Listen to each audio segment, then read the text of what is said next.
to connect myself and inculcate and learn my own culture. Most of us know a little bit, some of us more, some of us less.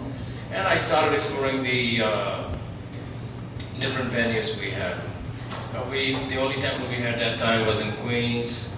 Now we have one in Pomona, one in Mawa. So I went there, attended some functions. And then Chinmaya Mission had started its activity.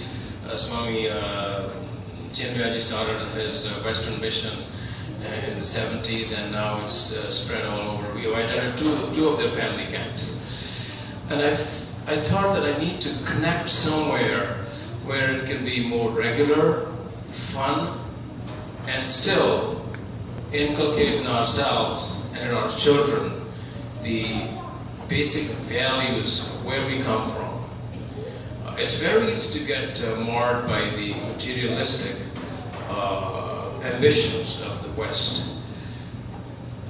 Nothing wrong with it, but it's very essential to maintain our cultural values. And I tell you why, it gives me so much happiness to maintain that Vedic heritage. And I was looking for something, and somebody said, you should have a shaka here. My father was a very old RSS man, and I, growing up as a physician, as a medical student, you're not interested in that.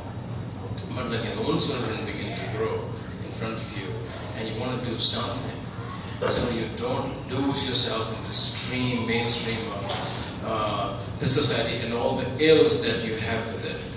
So we started in a little house in New York, what we call Lakshmi Bai Shaka now. And the more we got involved, the more I felt that this was the place I wanted.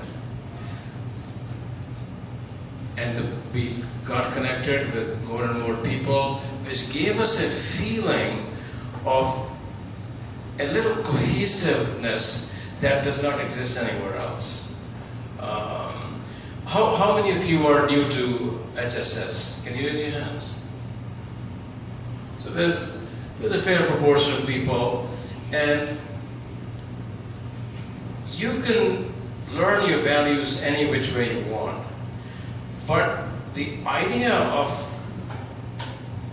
Shaka or Sangha activity is to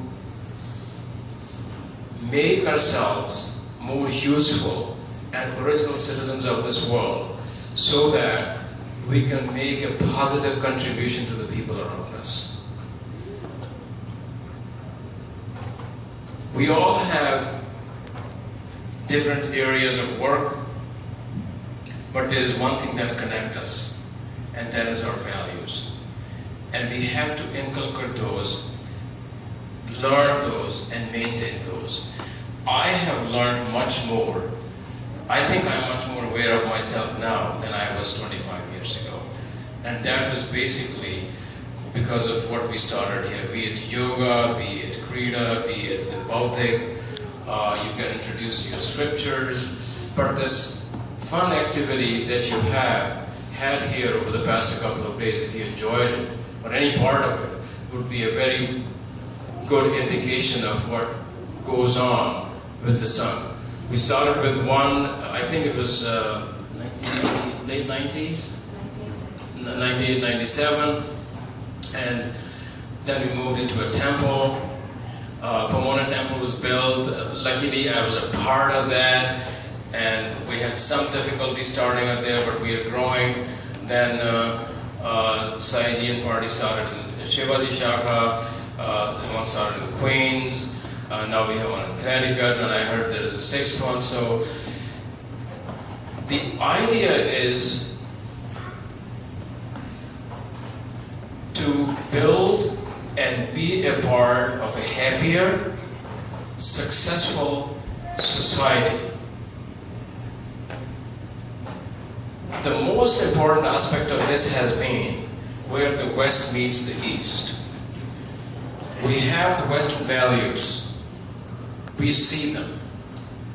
We've all acquired them. But the joy of the East, the joy of Vedanta, the joy of who we actually are, is what we can learn in these shakas. It seems very rigid, but it's not. It is as flexible as you want to make it. We've introduced some scriptural studies in our things. In the Bhaudiks, you can do what you like. And yoga has been the best part of my personal sort of acquisition, I would say. That I not only do yoga on Sundays or Fridays, I do it every day. And being in the medical profession, I stand up around the operating table for a long period of time. And let me tell you, I haven't had a backache for the past 10 years, and one of the main reasons is this. So, if we are able to inculcate and evolve ourselves into the daily and weekly activities that we learn in these shakas, we become a very part of it. After all, one of the major things that drove me was bringing up my children. And I thought I was losing them. But I didn't.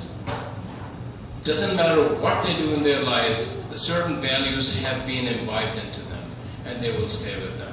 They made friends in the SSV camps, they made friends in whatever camps they went to, and they have become their lifelong friends. It gives you an identity to be a part of. So it's a great thing. I will forever be a Karyakarta. I will forever be a Swayam Sevak. And by that I mean it's like a self-motivated volunteer worker. And who are you working for? You're working for the society. And who's your society? It's you and me. So really we're helping ourselves. If I think I'm helping anybody else, I'm kidding myself. So in the end, we're all just helping ourselves. And let's continue to do that. Dhanyavad.